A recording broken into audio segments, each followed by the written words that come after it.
This week's Coach of the Week, sponsored by Exquisite Lawns, goes to Krista Gans of the Fireballs. Krista has a never, ever, ever give up mentality.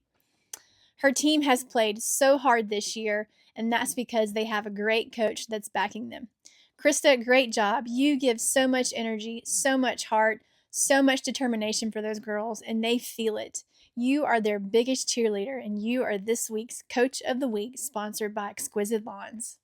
This week's Player of the Week, sponsored by Innovative Insight Solutions, goes to Miss Hazel Burton of the Dream Team.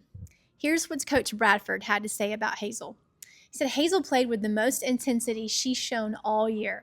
She was going after the ball the whole game. She was even giving space to her teammates when they were dribbling up the field. And when they lost the ball, she picked it up, and she even scored her very first goal. Hazel had a smile on her face all day long. She listened so well. She dropped back into defense to help her team. She just did so amazing. So, Hazel, great job, girl. Way to play hard. Congratulations on your first goal. You are this week's Player of the Week, sponsored by Innovative Insight Solutions. Dream about how technology could automate or improve your business, and then give them a call.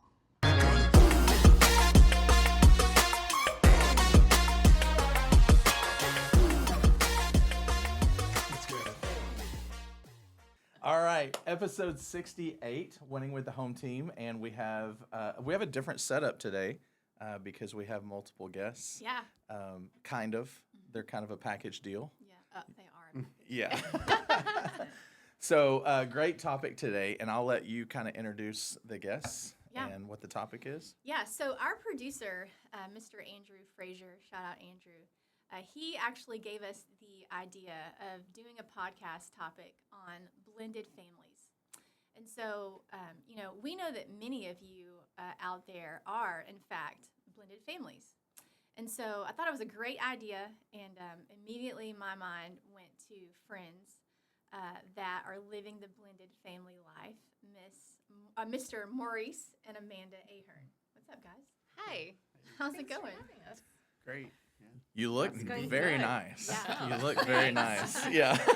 It's work. We have to go. Oh, I have okay, to go to okay. work. All right. Meetings and everything after. Yeah, so it's not my...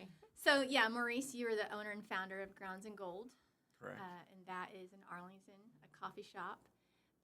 And that has had tremendous success.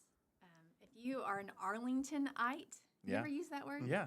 If you're an Arlingtonite and you have not checked out Grounds and Gold, you literally are under a rock. So go check it out if you haven't already. Where's it at? Where's it located?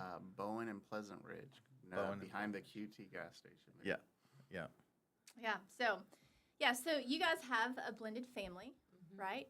You're raising 4 kids together. And so remind me again, how long have you guys been married? Almost 8 years. Yeah, in May. It'll be 8 years. Yeah. 8 years. May what? 18th. Nice. So coming up quick. Yes. 8 years. Yes. Right. Hard to believe. Yeah. Yeah. And and tell us the names of your children, and kind of their ages.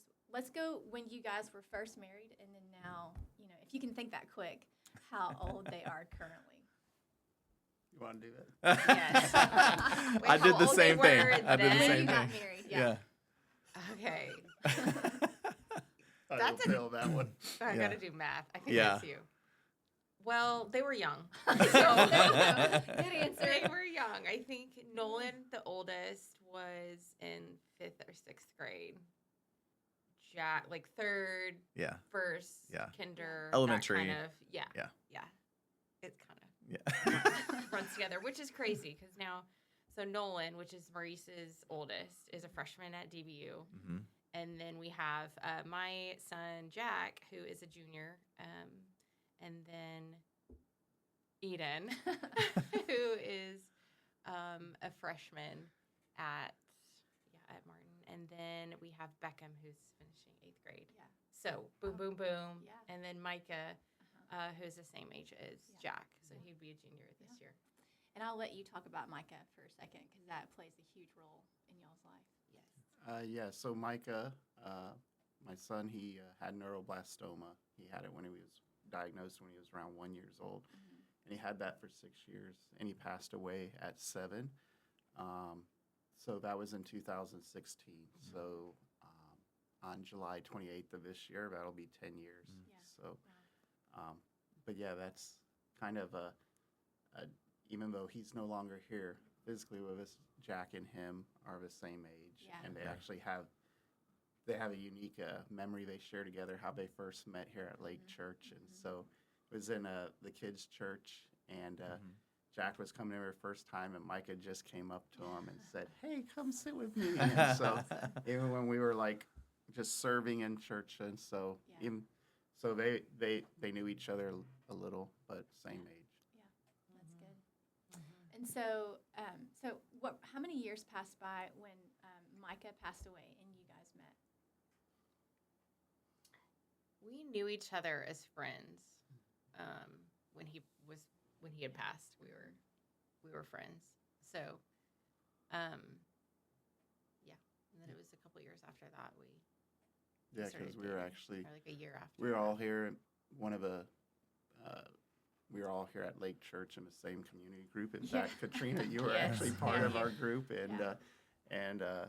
just that was we were both walking through our own journey of brokenness and healing, and then separately, and then of course then Micah going through that, and so the community group all together walking through, and so even when we were friends, there was a thing of like Micah going through stuff and people giving furniture, different things, and as friends, even family and stuff that came along and helped alongside that journey. So, listening to you guys talk about your journey, I mean, just for the 5 minutes that you've been talking about it, it's very heavy, very heavy.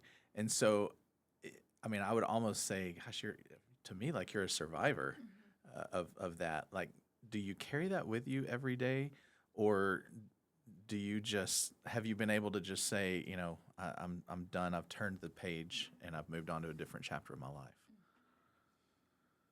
I'll let you answer that too. But part of I would say it's part of my story.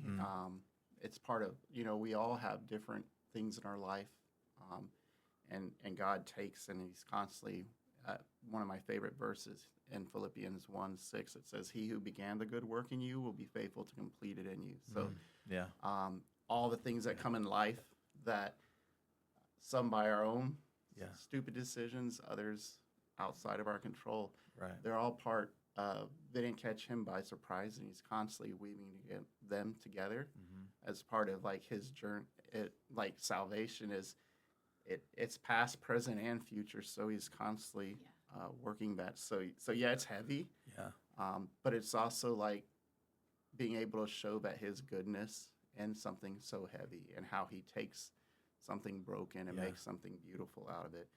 And so for me, Grounds and Gold it's there in front of me all the time, because it's a memory to who Micah is, and just like how he inspired, it's there to inspire people. So yeah, it comes and hits me some days. You don't even think. In other days, it hits you, but it's always forever. Gosh, part I of the think story. people can so relate to what you're saying, and I know it's 8 years too late, but I approve. Like this, he's a pretty good guy. Yeah, I agree. And that's what's so true about blended families.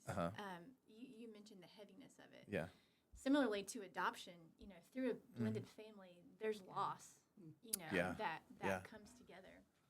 And so, as a part of your loss, when you hear the word blended families, what do you think that people think of from the jump when they hear blended families? I think at one point I felt like maybe the shame of what they thought, of like, oh, that's a result of bad decisions or not, godly choices and things. And, that was a hard, I think, thing to overcome, at least for me, when you think of blended family, kind of the shame that came with it. Yeah. But just, I think realizing that, like, everyone's got a story, everyone's got a walk, and this just like happens to be ours. Yeah. Right. And to, just to know that it's still, I don't know. God could still honor it. I Did guess. anybody make you feel that way, or Yeah. do you think Oh, you good just question. internalized and I self? just internalized. Yeah. I don't have any Yeah. specific. Yeah. I Right. think just myself. And I think we do that. Like we Yeah. tend to think. Well, I mean, we care what other people think way too much, like you Yes. said, and we tend to just internalize these conversations in our, oh my gosh, what does this look like? Or people don't care. Yeah. I mean, for the most part, people don't care, and if they do, I don't care, right? I mean, that's almost the attitude that you have to adopt because God put you in a place to thrive. And I think too often we get caught up in, what are people going to think about my situation? And yeah. Was there ever a thought that this was second best? Because the answer to that is no. Yeah, I was gonna say no. Absolutely not. Yeah. Thank you for reaffirming that. No, I don't think so. I think no. Yeah. I just think that God is just good. Yeah. Even Yeah. in our mess and our just the brokenness, that He's good and He Yeah. redeems all things. Yes. Right. Yeah. Yeah, So speaking if on, you'll let Him, Yeah. Yeah. if you'll, speaking on that, one of through like our journey of brokenness, specifically in ours and mine, Psalm 51 at the end of Psalm 51, and I believe it's the Message translation. It goes, I learned God worship when my pride was shattered, and God doesn't for a moment forsake heart-shattered lives. I remembered I felt like my life was just a bunch of broken pieces at that moment. Like my marriage fell apart, my son is dying, and all these different things. And some shame you put on yourself, there's just all these different emotions you're dealing with. And Eric, who went our journey of how we came to know each other, but when we Pastor Eric. yeah. Pastor Eric, how when he gave them the message, he used this, and I brought this because when you said blended, I thought how do I explain blended well? And I'm like, it's actually the way he talked about this. I'm gonna butcher the name, but kintsugi, Yeah. the Japanese for pottery that's broken, and then they take gold and they use the gold to put it back together, and what you have is a very beautiful, sought after work of art, and that's just like how he took the broken pieces of our lives and he put them together.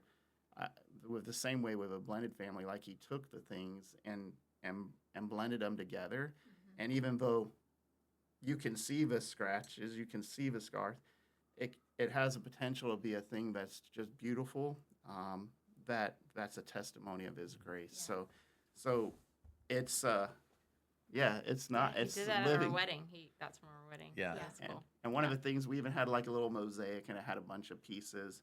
And all the people that came, we asked them to sign tile because we wanted here's a bunch of broken pieces, but all these people who are signing our book, rather than sign a book, sign these tiles because these make a beautiful picture again That's of awesome.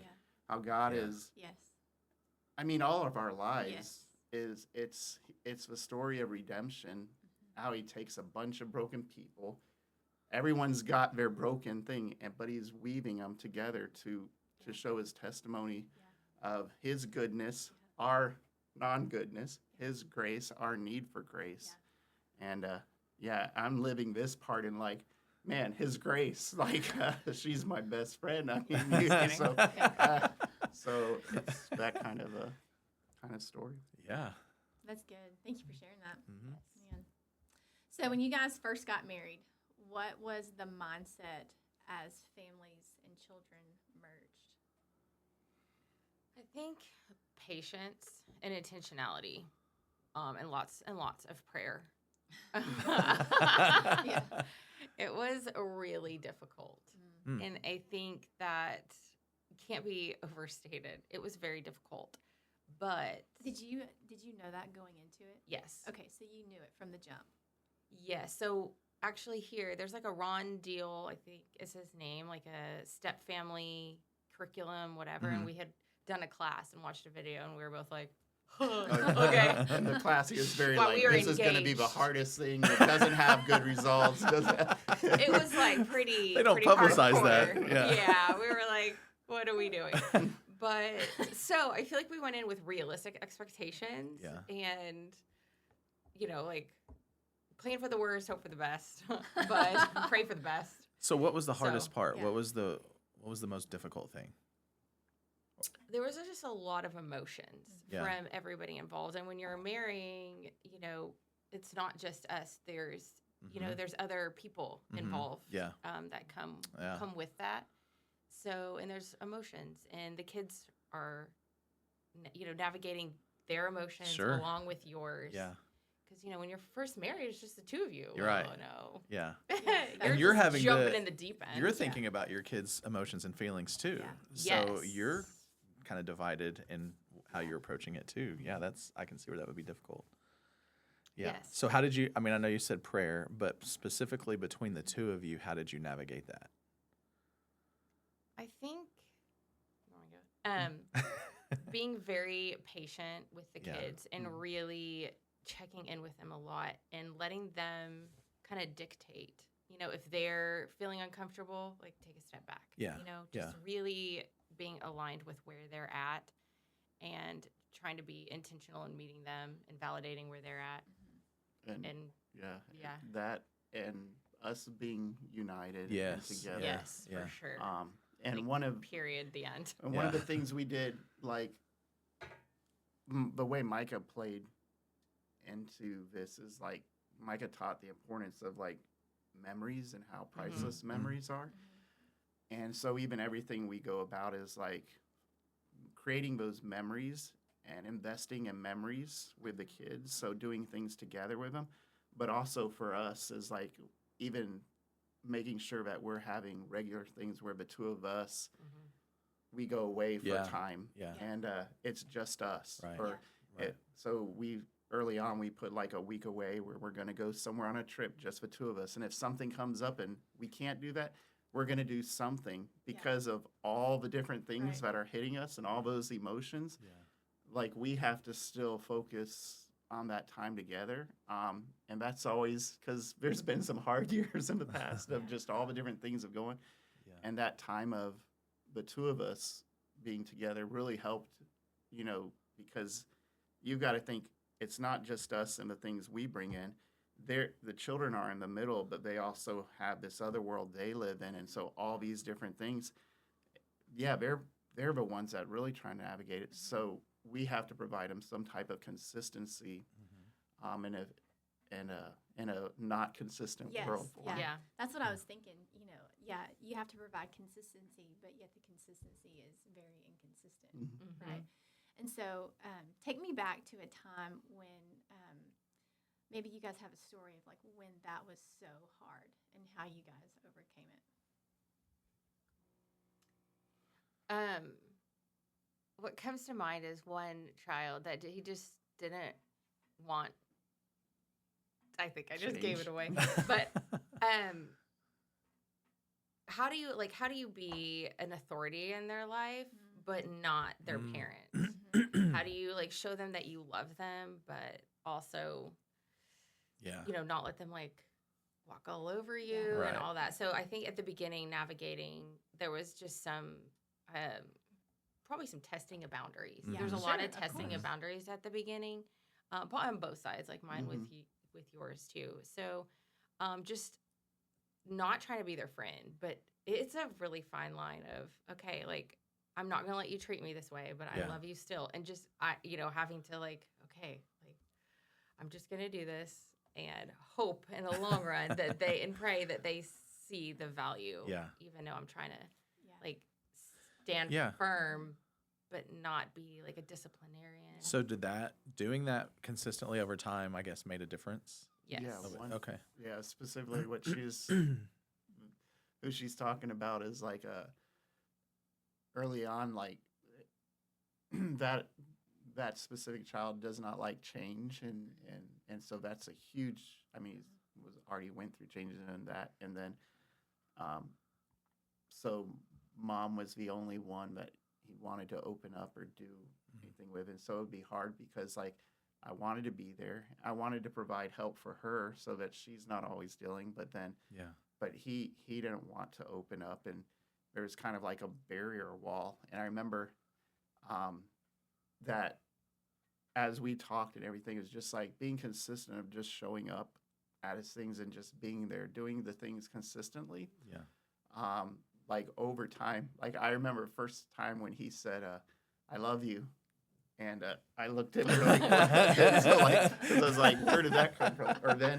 Or then when he, Okay, so how long did that take? oh, it took a while. Yeah. It took Like years. Yeah, Years. Wow. Yeah. yeah, And years. there was like slow, There's little slow things opening along up. the line that, Yeah. but then Yeah. when that, and Like then slow even, nuggets. Like slow little nuggets bitty. Yeah. that you had to grasp onto. Yeah. but now it's a thing he'll say regularly, or but how, yeah, it's in our relationship, or now he'll ask me to go do things with him, or things like early on I thought I was never ever gonna hear that, and I think we've experienced that with each one of the children, but that just consistency of like we're in this for the long run, Mhm. and just like they're going through something, we just have to consistently show up and be there, and so yeah, Just Yeah. patience. Yeah. Well, the opposite of patience is pride, right? Mm. And so, when you guys were going through those early times, when they were young, and it was the introduction of step parents. How did you reset your mind to walk in humility and love and patience when you knew the right thing to do and you knew that you needed to be respected, but you just had to take a step back?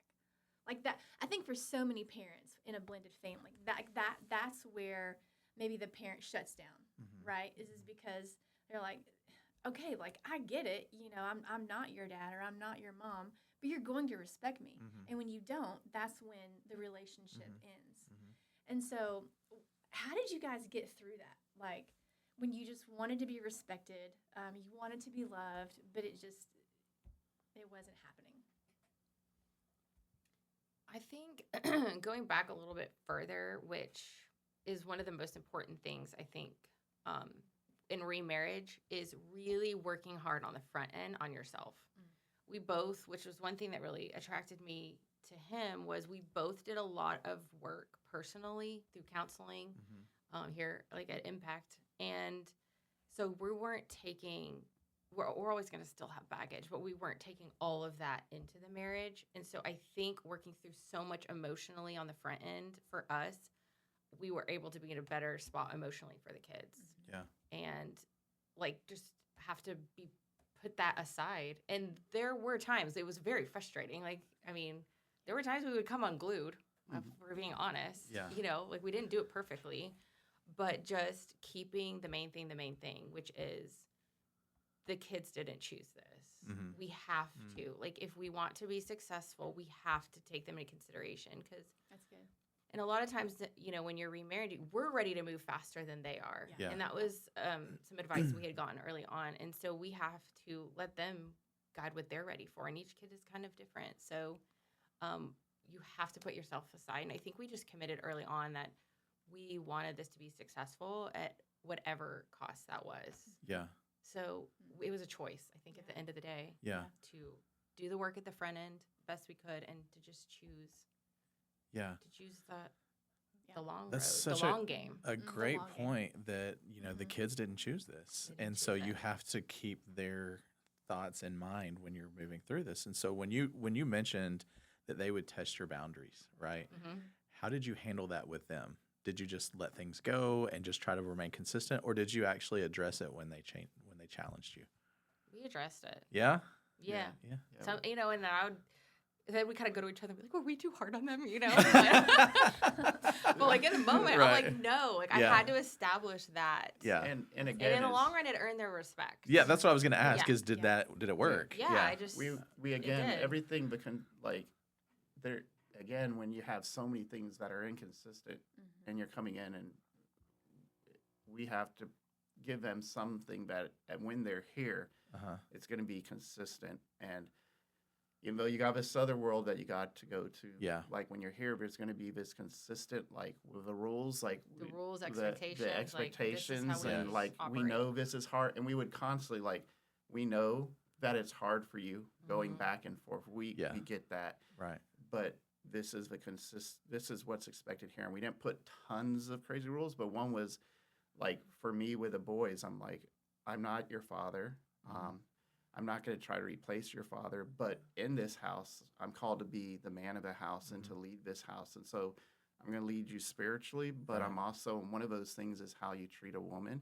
Yeah. And so in this house, your mother, like, she always deserves respect. And so that's my note. If I ever see you not respecting her, that's when I will step in and take that thing. Right. But you don't have to respect me if you don't, because you're still trying, but her. And so through that, someone early, someone just recently had shared this thing like happiness and respect.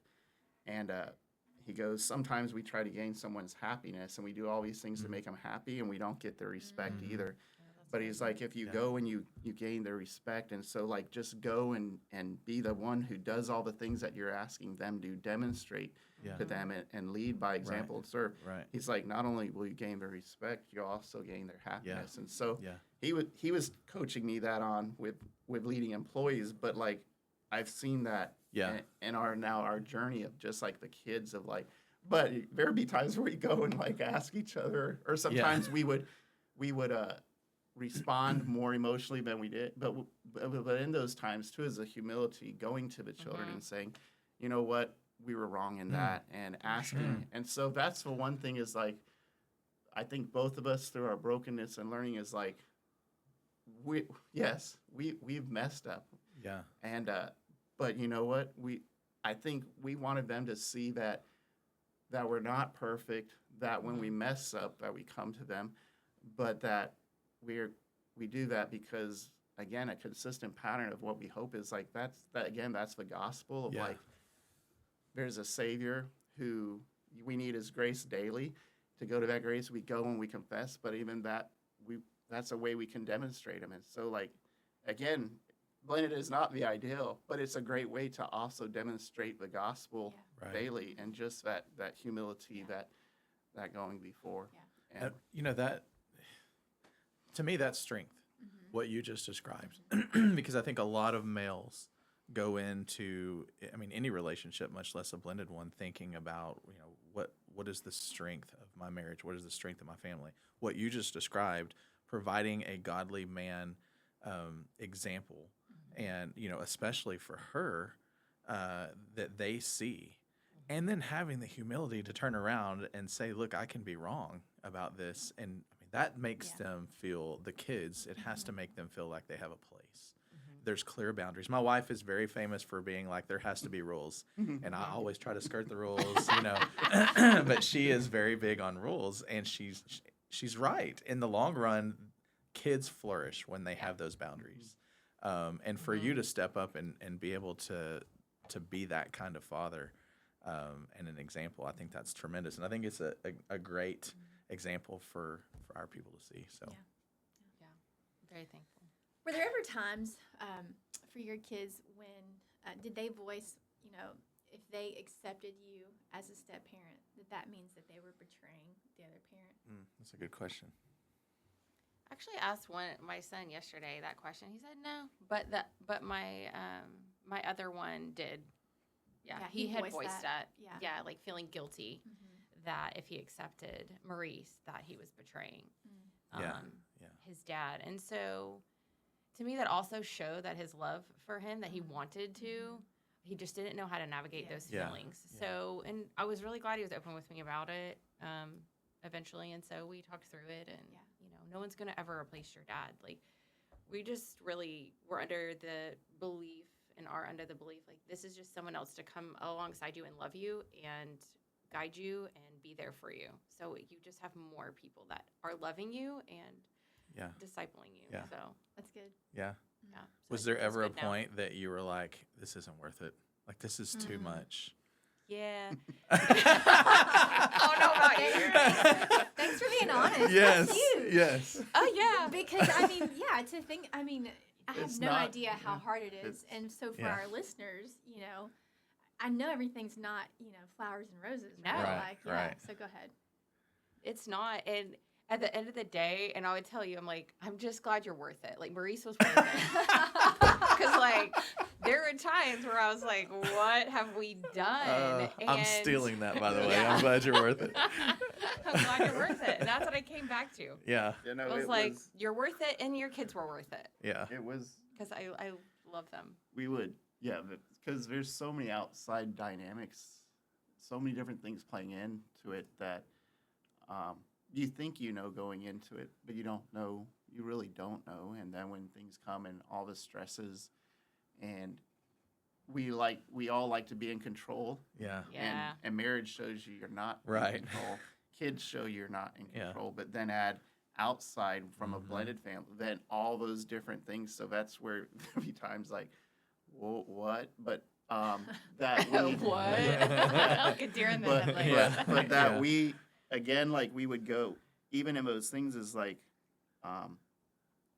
reminding like just how great that blessing of who, and like anything worth it in life, it doesn't Yeah. come easy. And so like and a helpful thing in those times was always going back and remembering the victories of where in that remember where they were here and look where they are now. Yeah. And even though this routine keeps happening, but look how we responded and look how we've Yeah, we grown. would And change. so it's Yeah. always like in the stones of remembrance, and you'll Yeah. is like having those things to help you go back and remember and see, so that when you're now 8 years, when we look back It's at very 1 year, sanctifying. yeah. Yeah. Yeah. But, Oh, yeah. but Extremely. Yeah. in the moment, 100%, and certain things that would That help. was more keep so us going. early on. Right. Yeah. Yeah, you Not- didn't not- have that not coming in here lately. today. No. Yeah. But definitely early on. Definitely early on. Amanda, what has it been like as you've stepped into, just engaging and loving on, Maurice through the loss of Micah, even though I know that was 10 years ago. Mhm. What does that look like for you? Honestly, if I were to really probably think about it a whole lot before, I didn't. It just, again, you were worth it. It's really been an honor, I think, to be able to walk alongside him and see his strength in it. I mean, he amazes me. He's my biggest inspiration. I just still don't know how, he does what he does. So it was hard, for sure, because at first, I felt like nothing that I was upset about could ever compare to that. And so kind of learning that, no, my feelings matter too, which he was really good about. Yeah.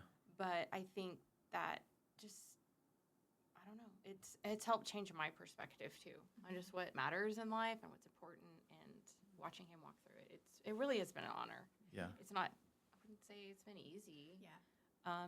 But I want to brag on her that there was a race every year. Cook Children's does a race. When Micah was alive, he would participate in it. It raises money for childhood cancer, and this year it fell on Micah's birthday, his 17th birthday. So we put together a team, and she was a part of it.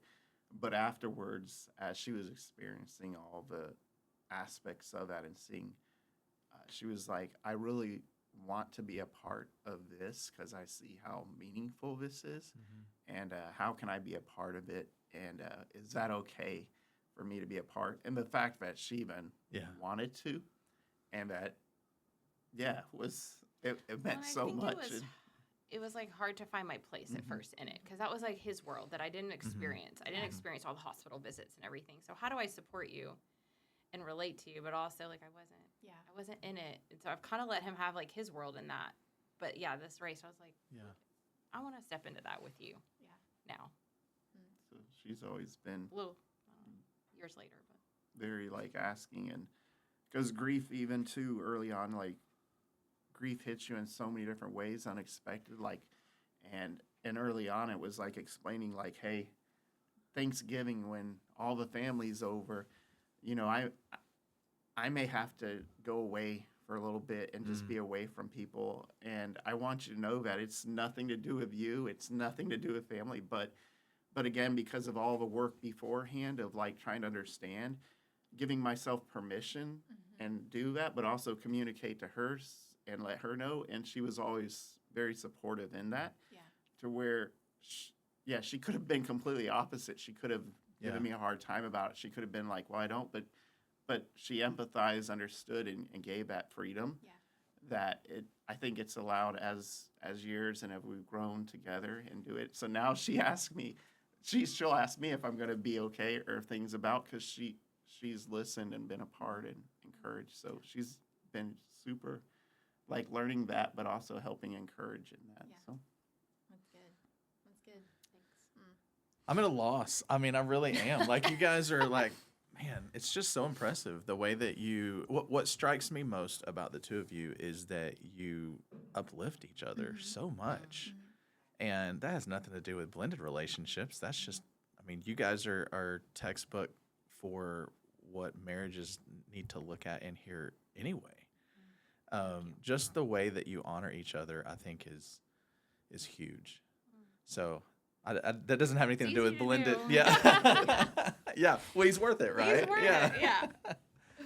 Thank you. she's worth it. So if you were to give our audience a couple of pieces of advice on how to navigate blended families, what would that advice be?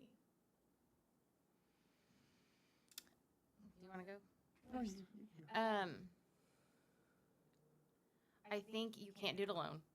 You have to have people alongside you. I think you have to have counselors ready.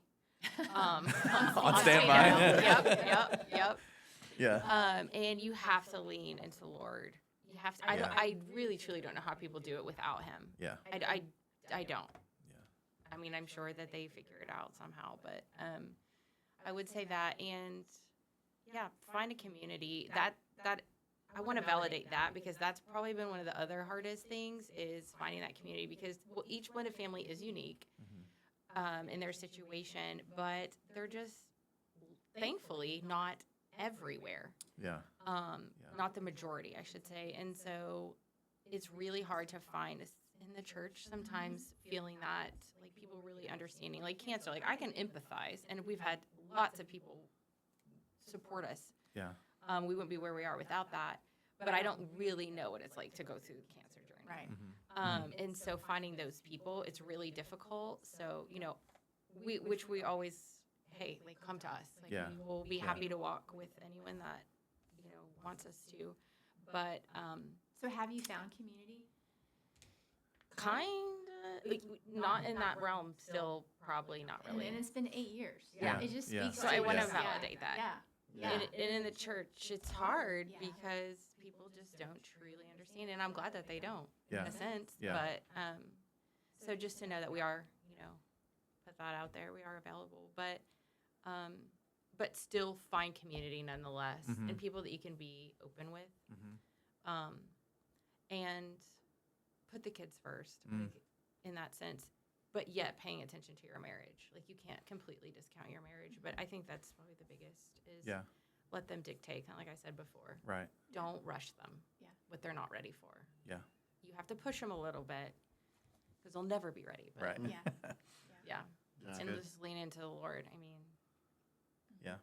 What would you 100%. say, Maurice? Agree with all those points. And also, the community aspect is, even though you may not find what the ideal, because, like, even when I was going through cancer, some of the people that were the biggest help to me, one was your husband. He didn't go through it, but he was there and present. So that's the thing of, like, finding people. If you're always looking for this, like, unicorn out there, or whatever, they have to meet all these things, you're going to be frustrated because you're never going to find it. That's good. It's true. But if you learn, like, I need people that they're present, their faith is important in their life, and that I know they'll be there. And you develop that, and making those routine things to be for that to grow. That's what she's found in her life. That I've gone up and down to where I'll find myself, like, going, and then, like, no, I have to be intentional in this.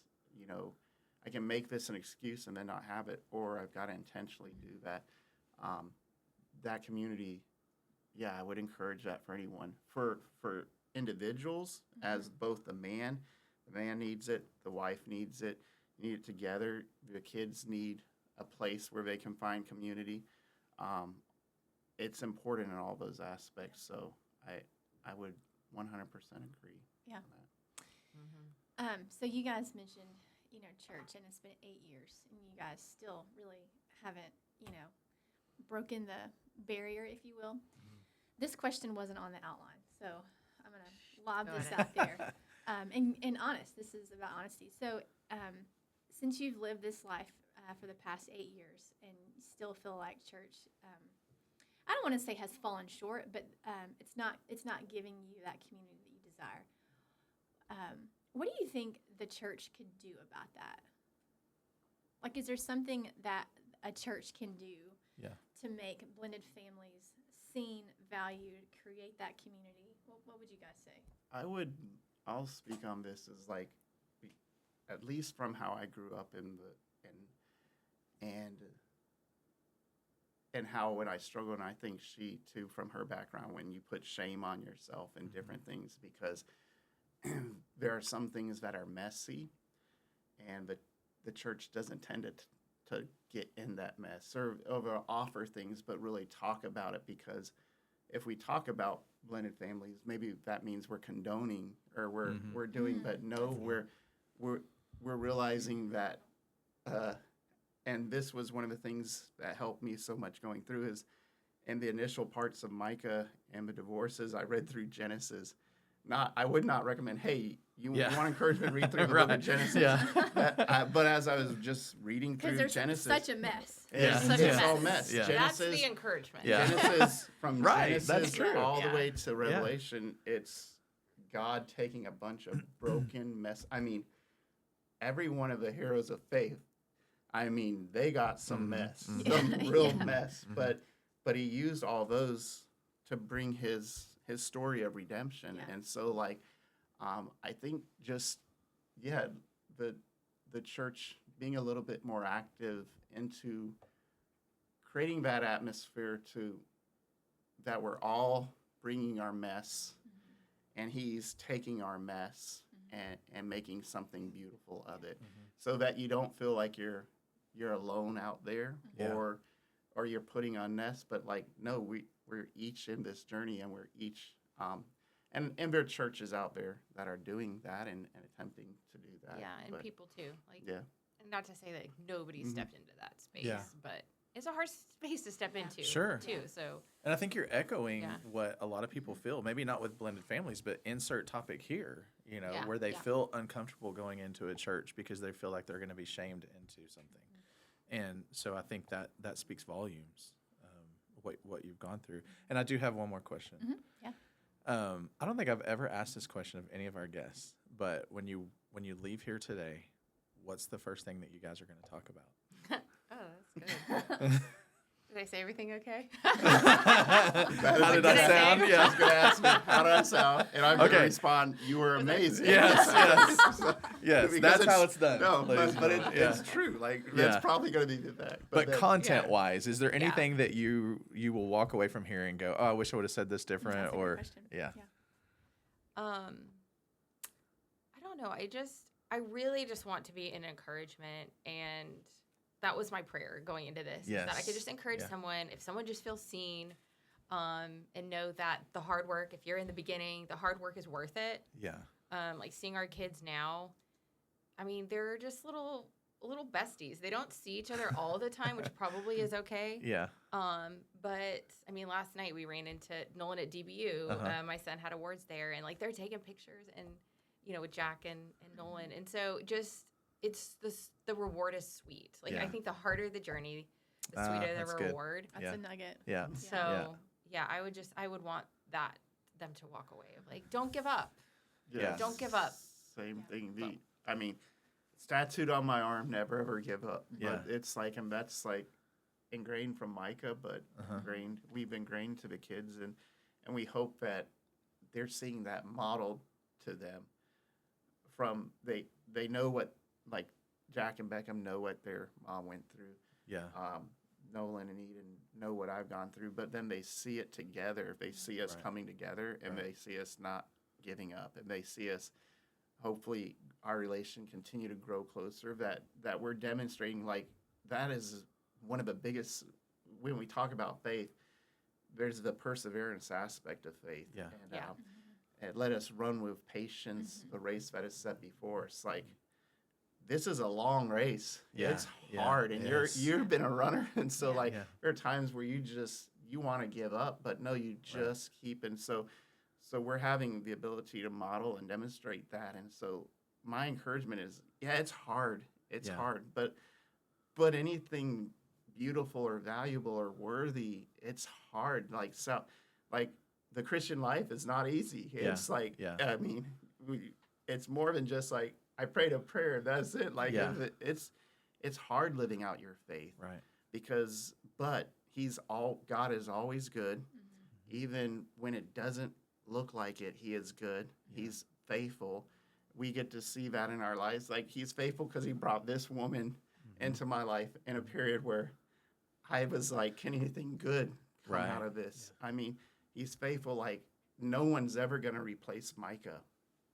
Like, but I got two amazing stepkids that like that relationship, and seeing them proud, like, and he's faithful. Yeah. So Yeah. it looks differently than what we could ever imagine. So we wanted to encourage, and the best way to do that is like, be real. Like, Yeah. it's hard. Yeah. Just be real. That It's is- hard. That Just is be good. real. But with it. but he is good, and yeah. Well, let me affirm you. Yeah. Let us affirm you that you guys have definitely hit a bullseye with the encouragement thing this morning. Yeah. So, Yay. yes. Good. Yeah. Thanks for It was- popping on. Thanks for having us. Yeah. It was really honored to be asked. So thank Yeah. you. Thank you. Well, thanks for listening again. This is episode 68 with the Aherns. Listen, just hit rewind and listen to it again. So good. And we'll see you guys next time. Man, thanks so much for listening. If you enjoyed hearing us ramble about youth sports or other strangely interesting sports topics related to families, please go and like and subscribe to the show so that you can get regular updates when a new podcast is released. We'd also love to connect with you. Head on over to our socials. We're on Facebook, Instagram, and YouTube. We're under LC Sports and Recreation. And if you're new to our podcast, go check out some of our previous episodes on YouTube, Apple Podcasts, Spotify. There's some good stuff on there. And pay attention, because these come out pretty quickly, weekly, as a matter of fact. And you're going to learn a lot about what we have to say with regards to our league and how to win with the home team.